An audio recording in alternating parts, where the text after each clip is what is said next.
What up, New Orleans? This fall I die hard Saints fans, you heard me? They wanna need a room for their team, but I don't do that. Baby, I'm a Saints fan, that's why I say who that. Buenas, Nación Judá, buenas seguidores de Spanish Balls, bienvenido a un especial de la Abadía en vídeo, un cara a cara que vamos a tener hoy con una de las personas que quizás más admiro, ¿no? de Insiders de Saints. En el otro lado del charco tenemos el honor de tener por aquí el presentador, editor y productor y todo del Lock on Saints. Cada mañana podéis escuchar su podcast, cada mañana suya, lo publica. Un programa diario de media hora, 35 minutos dedicado única y exclusivamente a los Saints. También es escritor y analista de fútbol en Crescent City Sports, un diario local de Nueva Orleans, y está con el Saints News de Sports Illustrated. Él es también, aparte de todo esto, es el tipo más elegante que conozco de la NFL, porque tuve el gusto de conocerlo y de saludarlo en directo en Londres, y sin duda el hombre más elegante que he conocido, y Nacho de la Abadía, que también lo conoció, que también es nuestro hombre elegante, puede decirlo y corroborar esto. Sin más dilación, Ross Jackson, good morning for you. Buenos días. How are you? Good morning, man. I'm doing great. Glad to be here, buddy. Thanks so much for having me on. How do you say that? Good morning, Hood Nation? Or... Yeah. What? Gotta do that, Nation. That's good. It sounds good also here. So, how is everything? Very busy off-season in New Orleans, no? Yeah, absolutely. It's one of those moments where, like, it's with the NFL draft on the way, you're studying all these prospects, you're falling in love with prospects, but at the same time, you're thinking about team fit and scheme and all these other things, which kind of takes that list of, however many prospects you watch, and it brings it all the way down to maybe, a group of 50, 40 guys or whatever. And, just getting ready and, to inevitably hear somebody's name called that you never talked about before and that you never watched before and everything. But it's a fun time for sure. Yeah. Hay que decir que Ross está cada día y con su Lock on Saints en esta época, pues dice un montón de nombres, a lot of names you're saying every day. Mm-hmm. Y aparte hace un análisis exhaustivo y es lo que dice él, ¿no? Que está bastante con el fit, cómo encajan en Nueva Orleans o no. Pero antes de llegar un poquito al draft, que es lo que nos ocupa, ¿no? Un previo al draft, quería hablar un poquito con él de cómo ha ido la free agency, cómo ha ido, que ve, cómo va todo, how we are with free agency, additions and losses and so on. How do you see the Saints right now, before the draft, after the beginning of the free agency, Ross? Yeah, I think in terms of like which one was the best addition. Yeah. I think. For me, I know a lot of people are going to say Derek Carr, but I really like the addition of Jamal Williams. I mean, I know quarterback was a spot that you absolutely had to make better. You had to get the right person there. And so Dennis Allen wasted no time. He said, I want my guy. They went out, they got Derek Carr super early. And so like they're very happy with that. But I love the addition of Jamal Williams and finding a very complimentary back to Alvin Kamara. That Alvin Kamara could potentially miss some games in 2023 as well. And so having Jamal Williams, whose off-season focus right now is very much the mental processing side of it all, as well as improving as a pass catcher. He's catching 1,000 passes a day throughout his workouts right now. Also doing 1,500 push-ups, which, by the way, sir, I don't know if I've done 1,500 push-ups in my lifetime, okay? Not with these little things, all right? So, he's putting in a lot of work. I love the addition. And he's a great culture guy. He's a great fit for the locker room as well. Just a very fun person and fun player. Yeah, it's a person who can do how many? 5,000? He's doing how many? What is it? He's doing 1,000 catches per day, and then 1,500 push-ups per day. Because why not? He can do that and go to the introduction with a Navy hat, so it would fit perfectly in New Orleans. Tiene un programa especial de los workouts de Jamal Williams. Last Tuesday, ¿no? You published that. Yes. Jamal Williams. Yep. Que os aconsejo escucharlo. So the best ad, no? Because Derek Carr is it's old, no? It's Yeah, something that for us is like it's an old new, that's no? done now. It's done, no? We took for granted, no, that we have Derek Carr here. Yeah, it feels like he's already been here for so long. He's already had his Yeah. power go out because of the rain. He's already been through stuff. I'm surprised he hasn't hit a pothole and lost a tire already. Like he's pretty good in New Orleans at this point. He's experienced a lot already. Okay, and we can talk a little bit about the losses. No, for me, it's a main area of concern because we have lost big names such as Marcus Davenport because maybe he has not the numbers, but he was conditioning, no, offensive line, opposite defensive lines. Also, the loss of both Onyemata and Shea Tuttle and Caden Ellis on the midfield and on the linebacker. So what about that losses in defense? Think we can, with the additions and the draft, we can compensate that big losses, or what are your feelings there Yeah, about the defense? yeah, I think you can. I think you can get some of the stuff that they lost back. I think you have a little bit. The David Onyemata and Shai Tuttle losses were big on the interior, but the additions of Colin Saunders as well as Nathan Shepard helped to kind of replace those guys a bit. Both of those guys produce in the run game similarly to David Onyemata and Shai Tuttle, but they're a little bit better as pass rushers, so you like that a lot. I think that the biggest loss for them so far this offseason was linebacker Caden Ellis.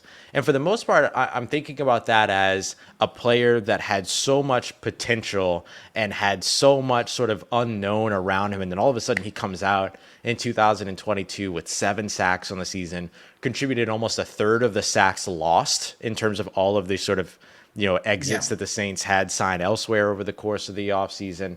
And so I just look at Caden Ellis as somebody that was developing as a coverage guy, was great in the run game, was spectacular as a pass rusher, and had so much potential. So how do you replace that potential at the second level? And I think that's maybe where the draft comes in and how they might be able to address that. But they have such big needs elsewhere that linebacker, I think, is one of those things where you draft and stash somebody and wait to see if you can develop them the same way you developed Caden. Yeah, with the pity with Caden is that we just enjoy him very very little. No, within the 4 years he's been here, he's been like injury at the beginning of his adventures in New Orleans.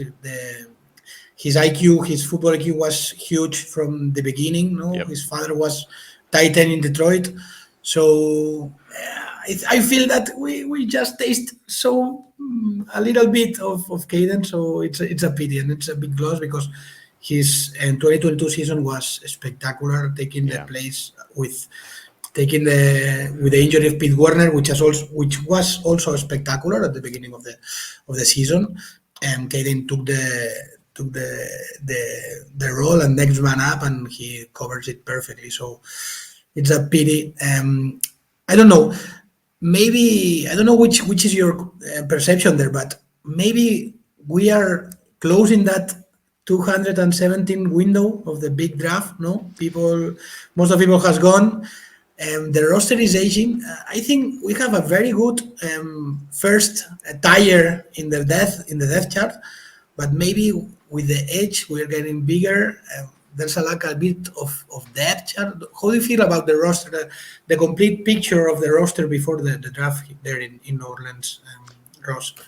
Yeah. I think your point about it being a little bit of an aging roster at this point is accurate. I mean, even those guys that were drafted in 2017, they're 1 year closer to being 30 years old, and we know how the NFL feels about players that are over 30 years old, which I think is a little unfair, as I say, as a 33-year-old, but that's fine, And so I'm 44, so it's okay. Yeah, so you're like, what do you mean 30 is old? Like, chill.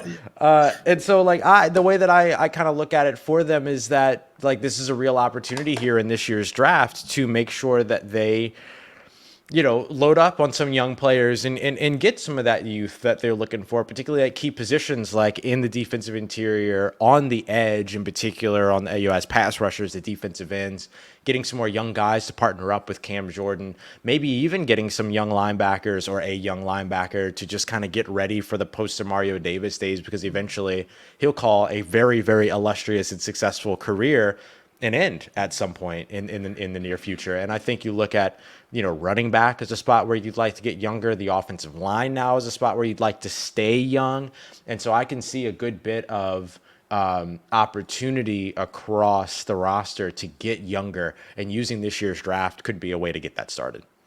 Yeah, it's both of them. No, take advantage of that aging quality players and begin to build some sort of the future. No, so maybe at the point we are more adding young people and adding depth better than rather than put the floor bigger of the roster. No, because our floor is very. It's maybe trying to increase the ceiling, no, with young guys, and I don't know. We'll see where they go. But we have like 7 picks. We have also a lot of there's a lot of space also in terms of roster until 92. So maybe we will have a lot of undrafted people there, which is always it's like a surprise box. But we've been very successful last year with undrafted free agents. So we'll see what we get. So for you, as you told, no, it's the edge, the interior line, and maybe the running back, the main areas of concern here, and also linebacker maybe. Going to the draft, which is this is the main areas we have to put quality there, big guys, big names there, no? Yeah, absolutely. And look, I won't list the position in my top 3, but interior offensive line, those left guard and right guard spots are probably important to at least grab somebody for the future. Andres Pete and Cesar Ruiz now in contract years. These are the last years on their deals. Cesar Ruiz, I don't think he's going to get his 5th-year option picked up, not because Cesar Ruiz is of concern at all. I mean, he had an outstanding season last year. He's been remarkably available over the course of the early portion of his career. He has the Liz Frank injury that he's coming off of this year, but it's just expensive. I mean, it's just so pricey now. These 5th-year options are ridiculous. And so teams just are taking them less and less and less. We saw that with Daniel Jones, with the New York Giants, for instance. We're seeing that with a couple of other like running backs around the NFL and stuff like that. Like you're not picking up these 5th-year options anymore. And so I think there's that piece. And then, you look at Andres Pete, who took a, reworked deal as well as a pay cut. And part of his rework deal is that now this is the last year of his deal instead of next year. And so he could potentially be gone next year too. So I do think guard is one of those spots. But for me, the top 3 biggest needs for me are defensive interior, edge rusher, and running back, like you said. I think those are spots where you absolutely need to find some talent in this year's draft. I think defensive tackle and edge rusher maybe even early, like first and second round early, second, third round early. And thankfully, running back is one of those positions that's just so deep yet again this year. And we're seeing year after year after year. Alvin Kamara was drafted in the 3rd round. Isaiah Pacheco, who just took off with the Kansas City Chiefs, he was drafted out of Rutgers in the 7th round last year. Like you can find running backs up and down the draft every year. And this year's class in particular, really, really, really good. And so, I think we glorify the name Tajay Spears here in New Orleans because he plays right down the road in Uptown over at Tulane and everything. He would be a great addition. But guys like Kendre Miller out of TCU TCU. Dwayne McBride out of UAB and Devin Akane out of Texas A&M. There's so many. Roshan Johnson out of Texas. Like there's so many really, really good players. Israel Abanikanda out of Pitt. Like I could do this all day. Like there's so many good running backs that you could probably wait on it. But I think edge and defensive interior, you have to go early. Abanikanda es uno de los grandes nombres que le gusta mucho a Ross. I see that from your Abanikanda, advertising. I've been looking for some highlights, and I love that, especially the second when he puts the second speed. He's like that next gear or whatever. Once he's off. The second acceleration, it's very, very. I also like Mohamed Ibrahim in Minnesota, which is also some sort of that kind of runner. Pero sí, lo dicho, que Abanikanda es uno de los chicos de Ross que le gustaría que lo cogieran los Saints en rondas bajas. Do you feel that also in running back, but also maybe in cornerback and maybe in defensive line also, there's a second tier which is not very clear. You can take guys on the second round, and depending on the big board, you go to the fifth. Maybe someone has TJ in the second round and someone in the fifth round. So big boards are very, in the second level of that draft, in a lot of positions, it seems that there are no clear tires of people. No, do you have Yeah. that feeling also? Yeah, I think what you're looking at is that just the middle of the draft is really strong. It's just really, really strong. And kind of Sure. the sweet spot in this year's draft is like second. I would agree with you, like second through fifth round, maybe second through fourth, because some of those fifth round guys will creep up a little bit. You know what I mean? And so, I think that's what you're looking at. And so I just think the middle of this draft is so good. Over at Locked On, we just did our big network mock draft. And in those mock drafts, we do what we would do, not predictive, not trying to predict what the team will do. And so for me, I got a phone call from Matt Derry, who hosts our Lions show, and he offered me 2 second-round picks for pick 29, and I took that because I got 48 and 55. So that gave me an opportunity, with the Saints already having 40, to have 3 second-round picks. And so I'm going to take that all day long, because to me, the strongest part of this draft, especially picking in the back half of the first round, to me, the strongest part of this draft is rounds 2, 3, and 4. And so if I get 3 second-round picks, a third-round pick at 71, and then I've got a pick at 115 that I can package with one of my fifth-round picks to move up a little bit and potentially get another top 100 selection, I'm all about doing that. That's what I'm trying to do every day. And so, when I was able to get 48 and 55 from the Lions, that was an easy choice for me. Now, let's be real. Like, I kind of robbed Matt a little bit on that. You know what I mean? I had to hide before the police showed up. But it was, like, that's just one of those things that was too good to pass up. And that's how much I really like sort of the middle of this draft. So we'll see how it goes. But when will it be published, that mock draft? It is up now over on the Locked On NFL Draft YouTube page, and so it just literally before you and I are recording this, we just dropped it. Okay, pues estar atentos a toda la comunidad del Locón, que están haciendo este mock draft. Y bueno, Rosia nos ha dicho que, de hecho, esta mañana ya lo había anunciado Nacho en el Telegram de Casa Saints, que había hecho un trade down con 2 picks de segunda. Y nada, we are excited to do what have you selected. Ok, vamos a movernos ya al draft. Prospects, al final del draft, lo que se trata es un poquito cómo encaja cada prospect en cada sitio, ¿no? Entonces, Ross en eso tiene bastante ojo clínico, por eso lo tenemos aquí. So vamos a hacerlo un poquito por rondas, ¿no? You have selected 2, 3 people for the first pick, for the second pick, for the third pick, and late round picks. So we're gonna talk about those, which I think it's the point here, that you can argue what you want for those prospects. So we begin with the 29. Which are the prospects you love for that pick? Ross. Yeah, I'm looking defensive interior there. I think that's where you can get a really, impactful defensive tackle that can come in and make a major difference for you in 2023. And so 2 guys that I really like there, Clemson defensive tackle Brian Brzee, as well as Michigan defensive tackle Mazi Smith. If you ask me which one I like more, I'm probably a little bit more Team Mazi than I am Team Brzee, but I like them both. I like them both a ton. Brian Brzee, 6'5", 298 pounds, moves really well, has really violent hands, very heavy hands.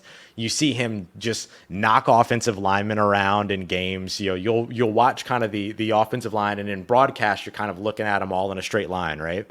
And every now and then you'll see one of those interior offensive linemen's head go back, like, hey, whoa. And that's because Brian Brzee just slapped the hell out of him. And so, he's super fun to watch. Had a bit of a down 2022, and I think a lot of that is attached to just a lot of the stuff that he had to deal with. His sister passed away after a 18-month fight with brain cancer in September, and then he played a full season or as much as he could until he ended up with he had to get shoulder surgery, and he had a kidney infection at one point, which you can't hold a kidney infection against the guy. Sometimes your body just doesn't work.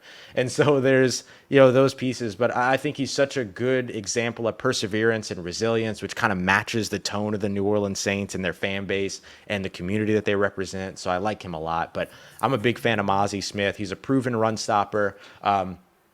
during, before 2022, he had some elite edge rushers over on the opposite side of him. He had Aiden Hutchinson over to one side. He had another top 100 guy on the other side in Michigan. And so in 2022, he finally got the opportunity to really be let loose as a pass rusher. And he showed that he's got a lot of potential there. So I like what he can do as somebody that comes in and immediately impacts the passing game, which is where I think you want your defense to be strongest in today's NFL. Okay, because we agree that last year the line was the point, no? Against the run, stopping the run, and also pressuring the quarterback. Last year was one of the points what we have to improve this year, right, Ross? Yeah, absolutely agree. I mean, they were 24th in the NFL when it came to yards allowed in the run game. They were still second against the pass, which is good. But as you mentioned, the pressure that they were getting on the quarterback was inconsistent, especially early on in the season. It was another one of those years where they started slow and then they got better, but you'd like to see them just immediately be impactful in the pass rush in week one. Yeah. And so I do think that there's a bit of that. And then converting actual pressures to sacks is the other part of it too. Yeah, because the last year, I think we were very good against the pass because of the secondary. You see on tape, you take a look at the tape and you see a lot of plays which we were covering perfect on down on the field. So and the pressure didn't arrive. So that's why we suffer so much against that dual threat quarterbacks, which it was like or I don't know or best play, against that type of quarterbacks, because they can go run once the secondary was covering perfectly the second. So with both of these picks, we will be better in both sides, in pass rushing, interior pass rushing, and stopping the run.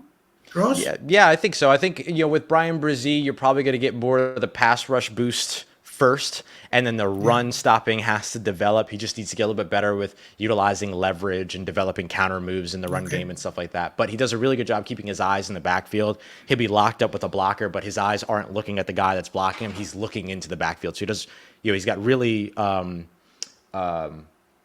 disciplined eyes. He's a smart player, things like that. So it should come along, but you're going to get better run stopping immediately with Mozzie Smith, while also getting some pass rush boost. And you're going to get massive pass rush boost with Brian Brzee with a little bit of run stopping development left to do. Ok, so claro y esto tenemos con ambos bastante presionado al quarterback desde dentro, mejor Mozzie Smith, pero con los ojos puestos en el backfield y inteligencia en el campo de Brzee, ambos prospects serían buenas adicciones para los Saints en el 29. Let's move to the 71, okay? You tell me which are the 40, excuse me. The 40, yep. Excuse me. And which are the two prospects you prefer for that pick in the Saints?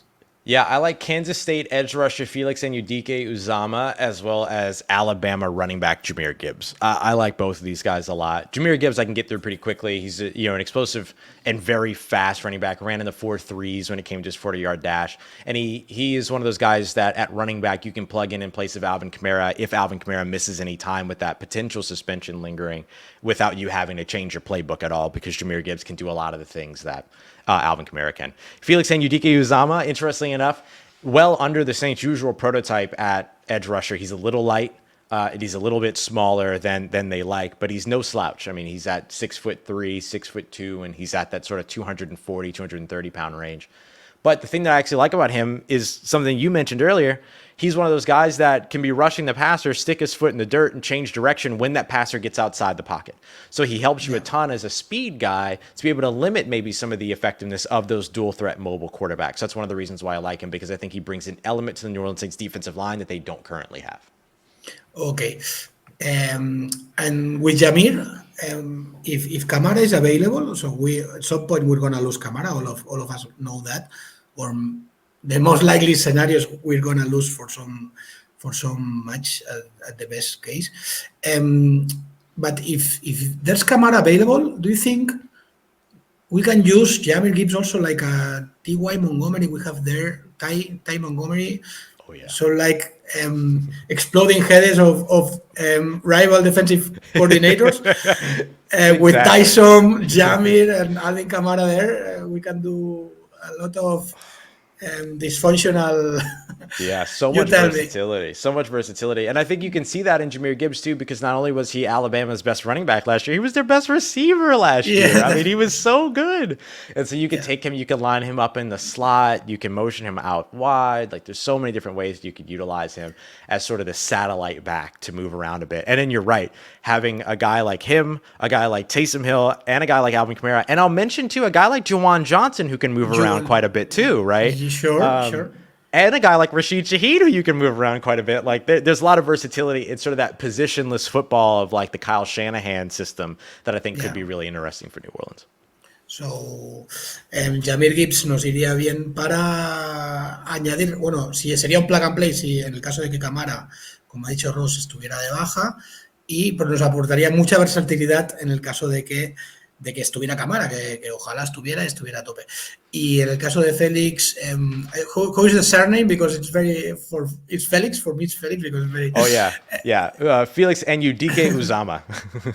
Enrique Uzama. Yeah. El caso de Félix, él dice que puede solucionar parte de esos problemas que tuvimos con quarterbacks móviles, que fue lo que nos mató muchos partidos el año pasado, con el atleticismo que tiene y que es capaz también de girar y volver al sitio.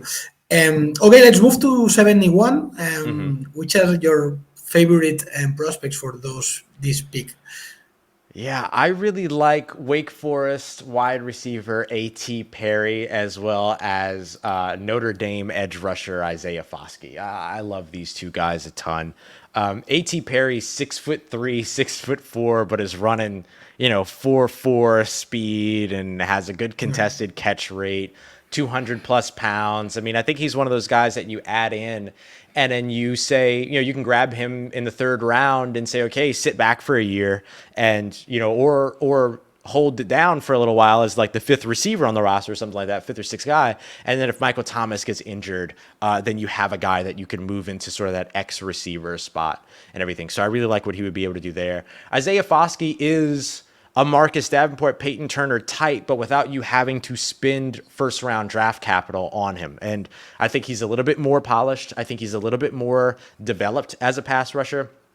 Does a really good job at developing a pass rushing plan and executing it. Same thing as Felix Enrique Uzama there, but I think he just needs to develop more moves, I think is the big thing. And so you're looking at developing more moves, developing counters, things like that.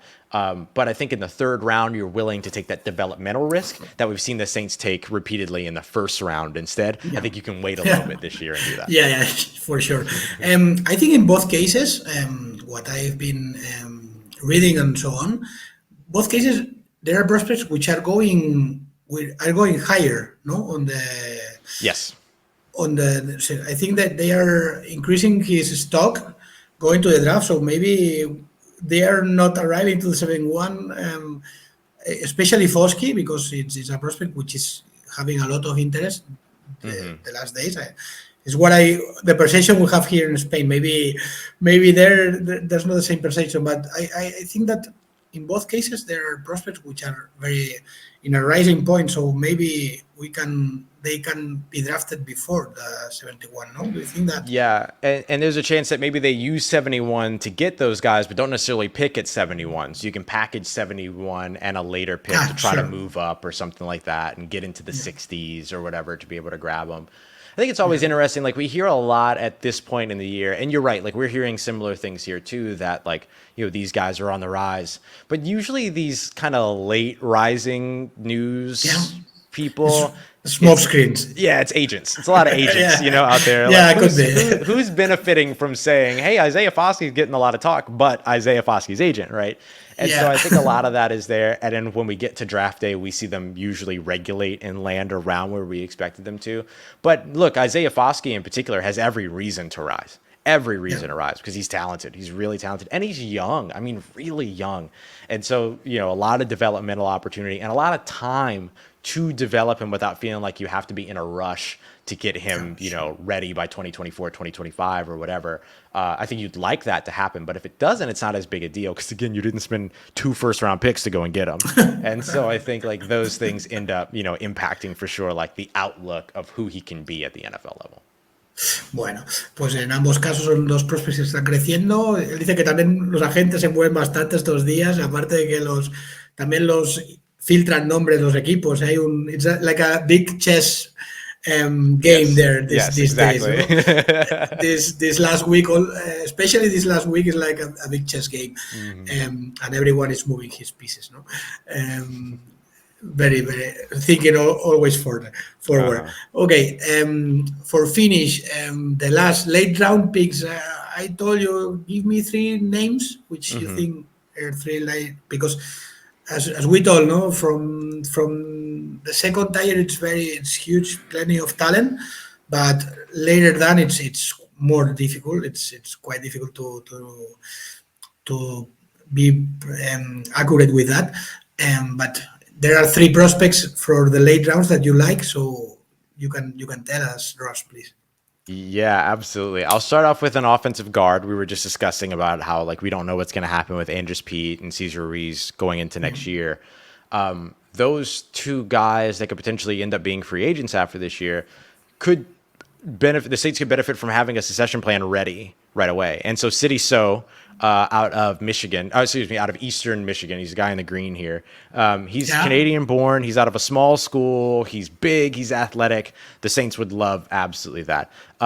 There's a secondary player, Jartavius, or his nickname, Quan Martin. He comes out of Illinois, number 21. He's somebody that is 5'11", 194 pounds, 4.4 speed, 44-inch vertical, very explosive, can play in the box, can play in the slot, can play a split safety role, could handle Marcus May's role in a year if he needs to, right? How much longer is Marcus May a New Orleans Saint? Yeah. And then finally, Ben Van Sumeren, who at Michigan was a running back / fullback, transferred to Michigan State, swapped over to linebacker, has a ton of athleticism, 40-plus inch vertical, 10-foot-plus broad jump, 4.4 speed at 6'3", 6'2", 230, 240 pounds. I mean, the guy can move because he's a former running back, right? Yeah. And so he takes that running back experience, he moves it to linebacker. He has all that athleticism. He's probably a 7th round guy, and so was Caden Ellis. And so I look at him as a potential guy that you look at all the traits, all the skills, all the tools that he has, and says, okay,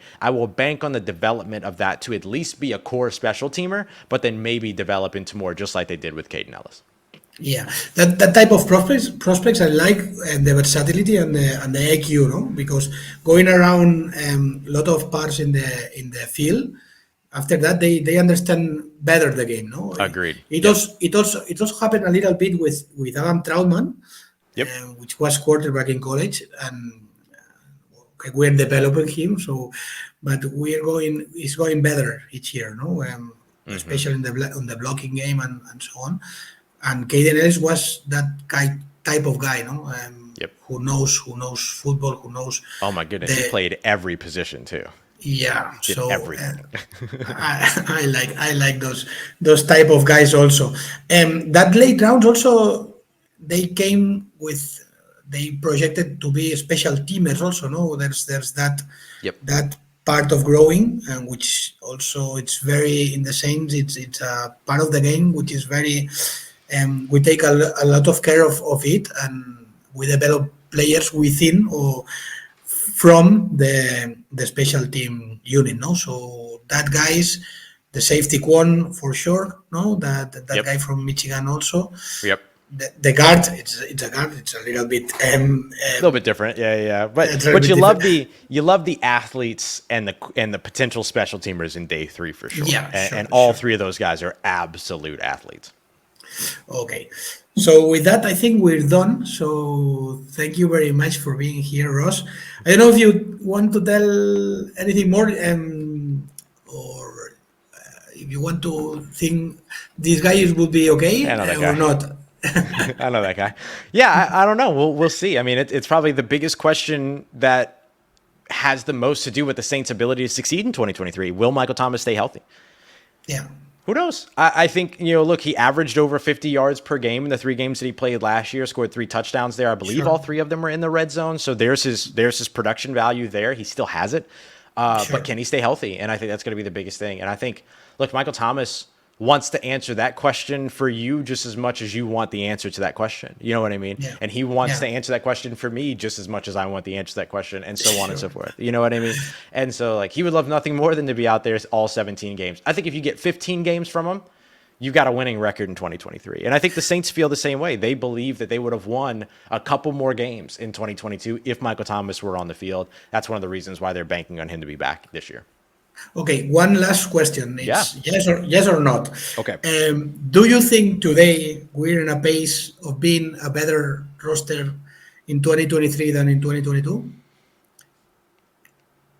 Yes. Or a better football team? Yes. Yes? Yes. Okay. Yes, I think improved quarterback play is such a big part of that. Such a big part of that. And assuming that everyone is healthy on the roster right now going into 2023, I will say yes. I think they will be a better team in 2023. We'll see how wrong I am come November, December. You're not wrong. I'm sure of that.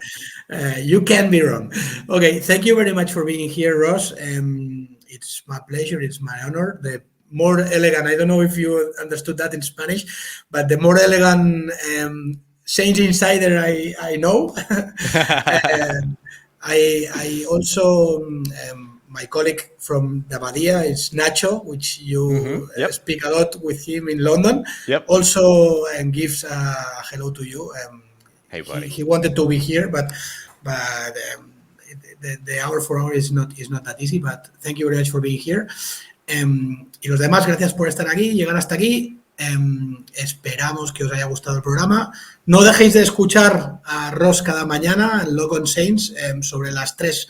What time do you publish, more or less, in your time? It's like at 7 or 6? Yeah, it's usually 9 a.m. Central Time, Monday through Friday. Ok, pues a las 4 de la tarde está publicado el podcast diario de Ross. Thank you, Ross. Gracias a todos. Nos vemos. Bye, bye. Thanks, buddy.